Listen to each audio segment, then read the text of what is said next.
Somos el equipo 3 de dispositivos programables del turno de la tarde y nuestro tema es FPGAs para procesamiento de señales Vertex de Xilinx. El equipo está conformado por Hurtado Vargas Jorge Arturo, Juárez Aguilar Mauro y Luna Chaires Guillermo. Para comenzar vamos a explicar lo que es una FPGA. La FPGA es una matriz de puertas lógicas programable y es un dispositivo programable que contiene bloques de lógica cuya interconexión y funcionalidad pueden ser configuradas o programadas a través de un lenguaje. La lógica programable puede reproducir funciones sencillas como una compuerta lógica o un sistema combinacional hasta más complejos de sistemas de chips. Las FPGA se utilizan en aplicaciones similares a los ASIC, sin embargo son más lentas, es como una principal diferencia entre ellas, y tienen un mayor consumo de energía y no pueden abarcar sistemas tan complejos. A pesar de eso, la FPGA tiene ventajas de ser reprogramable, o sea, se puede añadir cantidad de programas y se pueden borrar y agregar. Sus costes de desarrollo son menores que las ASIC para pequeñas cantidades de dispositivos y el tiempo de desarrollo también es menor. Por otra parte, vamos a explicar lo que es el procesamiento de señales, que en sí es la manipulación matemática de una señal de información para modificarla o mejorarla. Está caracterizado por una representación en el dominio del tiempo discreto, en el dominio de frecuencia discreta, u otro dominio discreto de señales por medio de una secuencia de números, símbolos y el procesado de esas señales. Este procesamiento se puede conseguir mediante un sistema basado en un procesador o microprocesador que posee un juego de instrucciones, hardware y software, optimizados las aplicaciones para que requieran operaciones numéricas a muy alta velocidad. Debido a esto es especialmente útil para el procesado y representación de señales analógicas en tiempo real. Uno de los beneficios principales del DSP es que las transformaciones de señales son más sencillas de realizar. Una de las más importantes transformadas es la transformada discreta de Fourier. Esta transformada convierte a la señal del dominio del tiempo al dominio de la frecuencia. La transformada discreta de Fourier permite un análisis más sencillo y eficaz sobre la frecuencia, sobre todo en aplicaciones de eliminación de ruido y en otros tipos de filtrado, por ejemplo los que son filtros de pasa baja, pasa alta, pasa banda y de rechaza banda. Otra de las transformadas importantes y casi no son tan explicadas pero sí son utilizadas es la transformada de coseno directa, que es similar a la anterior en cuanto a los cálculos requeridos para obtenerla, pero esta transformada es una de las bases del algoritmo de compresión de imágenes. Por eso no es tan mencionada, pero sí es muy utilizada. Ahora la implementación de DSP en el procesamiento digital de señales. Las arquitecturas de los computadores actuales están comúnmente clasificadas como RISC y CISC. De parte de los CISC cuentan con un gran número de instrucciones complejas, cada una de las cuales puede requerir varios ciclos de CPU, mientras que un computador RISC posee menos instrucciones y estos se pueden ejecutar en un solo ciclo. Por otro lado, los computadores RISC han reemplazado progresivamente a los CISC gracias a su menor coste y excelente rendimiento, favorecido por la ejecución segmentada de instrucciones simples y el desarrollo de compiladores que generan código optimizado para arquitecturas RISC. Los DSPs estándar poseen ciertos rasgos propios de una arquitectura tipo RISC, aunque son procesadores de propósito específico cuya arquitectura está especialmente diseñada para aplicaciones que requieren cálculo intensivo. A continuación, vamos a ver el sistema de un PDS con FPGA. Cuando nosotros conectamos una tarjeta de desarrollo, en este caso la FPGA, estamos, de acuerdo al diagrama, dando una señal analógica, la cual en el primer bloque entra a un convertidor. Este convertidor lo que hace es discretizarla, tomar muestras a cada cierto punto de la señal analógica, lo que se puede tomar como un periodo de Nyquist para que no pierda información o sea redundante, vaya. En este caso, cuando nosotros pasamos a la fase de procesar digitalmente, o sea, discretizar una señal analógica, tiene ciertas ventajas, ya que siempre existen filtros, este tipo FIR, filtro adaptable, que sería la composición de un filtro IR más su retroalimentación, nos dan una cierta ventaja a la hora de procesarlas en la FPGA, ya que cada uno de los componentes que puede tener un circuito el cual genera una señal analógica están sujetos a cambios de voltaje, vibraciones, temperaturas, cambios mecánicos, los cuales varían mucho la señal. Esto nos lleva a la pregunta, ¿por qué utilizar una tarjeta de desarrollo o una DSP? Además de que estas son flexibles y fáciles de utilizar a cambios, o sea, si nosotros lo utilizamos en un proceso, podemos reciclar ese proceso, si es que lo queremos así, en otra señal.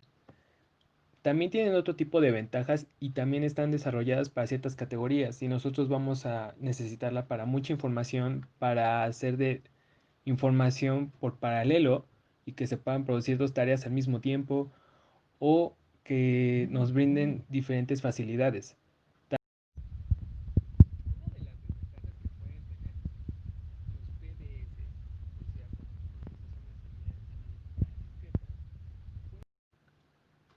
Siendo más explícitos, en esta imagen podemos ver fortalezas, aplicaciones, ya mencionamos las debilidades que tienen. En este gráfico podemos ver que tienen excelente diseño de soporte de herramientas, así como de su arquitectura, capacidad de sintetizar cualquier periférico a la hora de entrar a su bus, fáciles del desarrollo, tiempo de desarrollo es mínimo si es una aplicación de uso fácil y sencillo, y flexibles y reprogramables. No es necesario estar comprando otra tarjeta de desarrollo o estar para un PDS, volver a reprogramarla desde cero. Puedes utilizar las bases que ya tiene.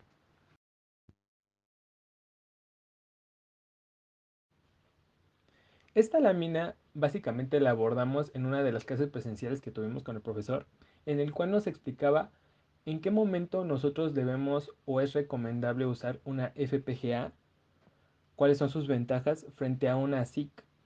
No sé si recuerden, pero la FPGA es más global, es más genérica. A la hora de que nosotros la podemos reprogramar, tiene diferentes aplicaciones, mientras que la SIC tiene un mayor tiempo de desarrollo y además de que para su uso y aplicación son muy específicas. De verdad su arquitectura se basa nada más en un proyecto en sí, no la puedes reutilizar para otros más.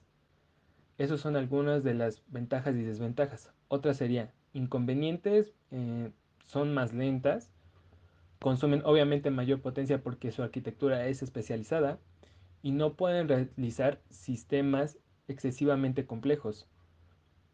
Ventajas son reprogramables, los costos de desarrollo y adquisición son mucho menores porque son genéricas y el tiempo de diseño, como ya se los había dicho, es menor a comparación de la SIC.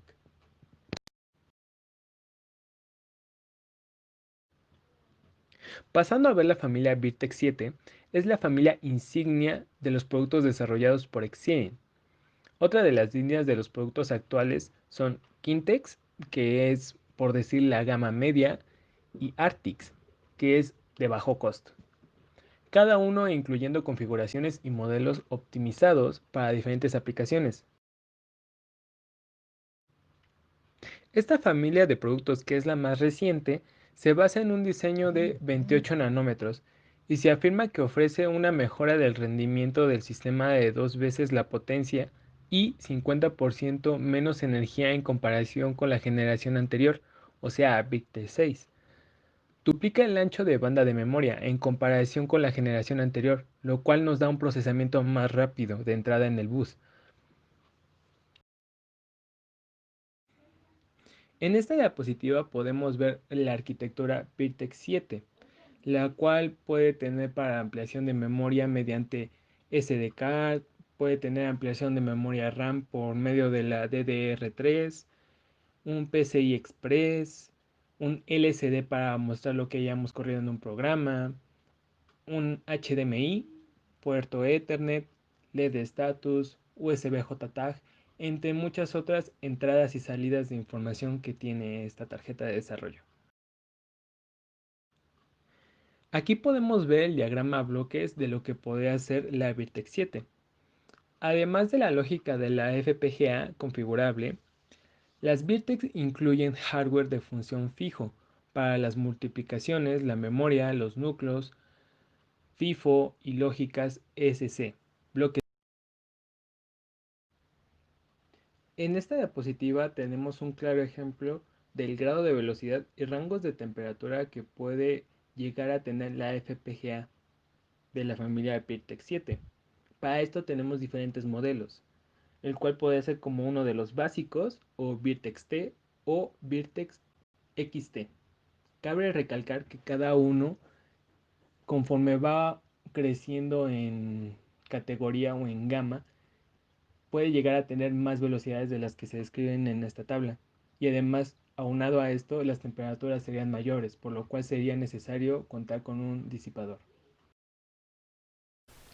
En 2011, Xilinx comenzó a enviar cantidades muestra del Virtex 7 2000T FPGA que combina 4 FPGAs más pequeños en un solo paquete. Los colocó en un bloque de interconexión de silicio especial. A este se le llamó mediador para entregar 6.800 millones de transistores en un solo chip. La interposición ofrece 10.000 vías de datos entre las FPGAs individuales, que esto es aproximadamente de 10 a 100 veces más de lo que normalmente estaría disponible en un tablero para crear una sola FPGA. Pero ¿esto a qué conllevó? Como los dispositivos eran más avanzados de los que solía crear Xilinx, llevó a la compañía a rediseñar completamente su conjunto de herramientas. El resultado fue la introducción del Avivado Design Suite, lo que reduce el tiempo necesario para la lógica programable y el diseño de entradas y salidas, además de acelerar la integración y la implementación de sistemas en comparación con el software anterior.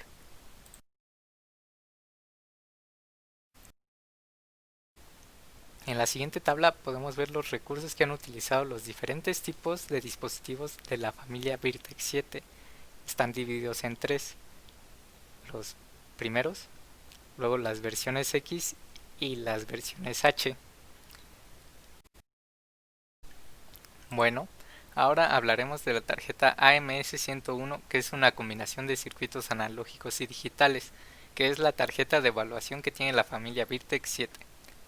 Esta tarjeta se divide en 6 subbloques: un conector XADC, que significa módulo de Xilinx de señal mezclada, de 20 pines para la interfaz con la placa base de la FPGA, dos convertidores DAC de 16 bits del modelo AD5065. Tiene un bloque de entrada y salida para la interfaz del periférico serie SPI al convertidor DAC, un buffer amplificador, este es el AD8033.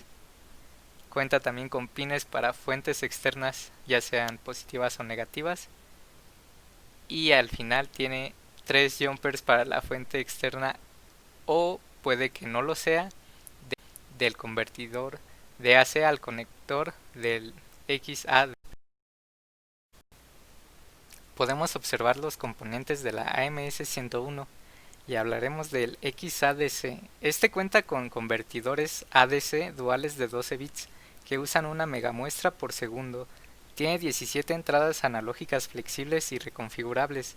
Cuenta con un sensor de temperatura y sensores de las fuentes de alimentación. Y por medio de un JTAG se puede acceder a los datos de los convertidores ADC. Vemos que provee a los convertidores DAC, y en la parte inferior hacia la izquierda los valores BP, BN y todos esos solo son para designar el voltaje positivo y el voltaje negativo que entra al X. El nombre de la FPGA indica algunas de las características de esa placa. A modo de ejemplo, para la FPGA XC7K325T-2FBG900C tenemos que el tipo de dispositivo está dado por la primera sección de ese nombre. ¿Qué tan rápido es? Bueno, esto lo sabremos checando el primer carácter con los siguientes valores: 1, 2, menos 1, menos 2 y menos 3. Luego podemos checar el tipo de dato y si es libre de plomo. Esto se refiere a que menos del 0.1% del peso de la placa tiene plomo. Luego podemos ver los números de pines que tiene la tarjeta y el rango de temperatura que puede manejar nuestra tarjeta, ya sea tenemos comercial, extendido e industrial. Ahora veremos los usos de la Virtex 7. Tiene una tarjeta de línea 100GE y una tarjeta de línea de 10G PON o 10GE PON o LT.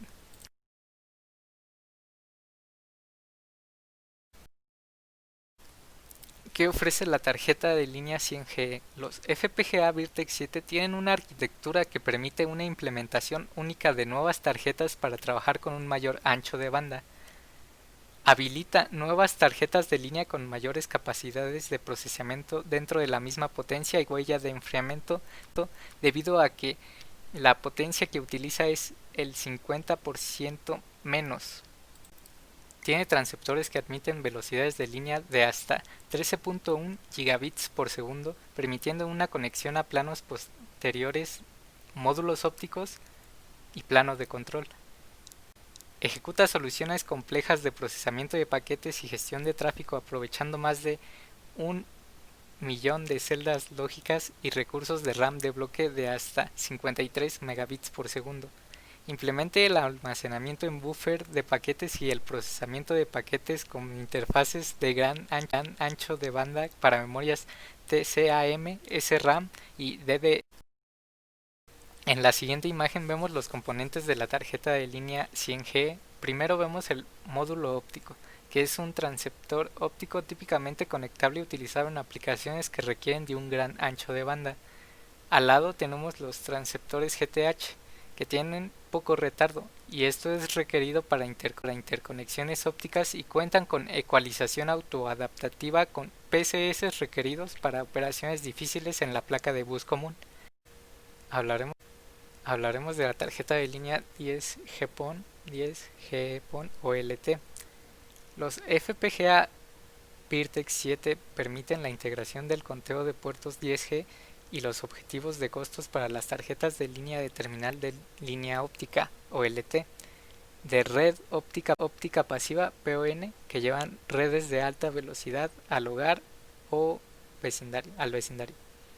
Cuenta con un equilibrio entre el ancho de banda y la lógica para reducir la lista de los materiales de componentes en un factor de 3. Ofrece mayor densidad de puertos de la industria y reduce el espacio de la placa en un 50% o más. Cuenta con la única solución probada 10G base-KR para soporte de backplane de alta velocidad. Vemos un diagrama de bloques de la tarjeta de línea 10G PON, 10G PON o LT.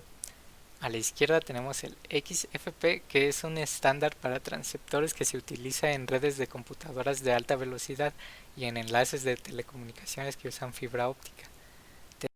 Tenemos listadas las aplicaciones en las que se desempeñan los dispositivos expuestos.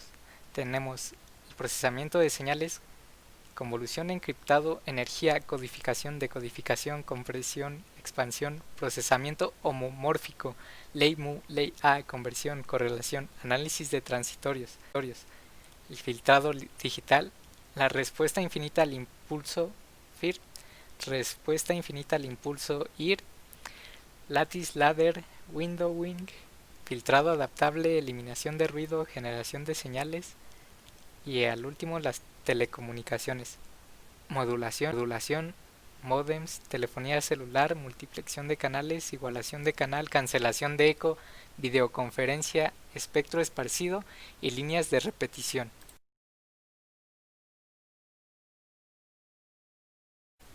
Y para que no le digan, no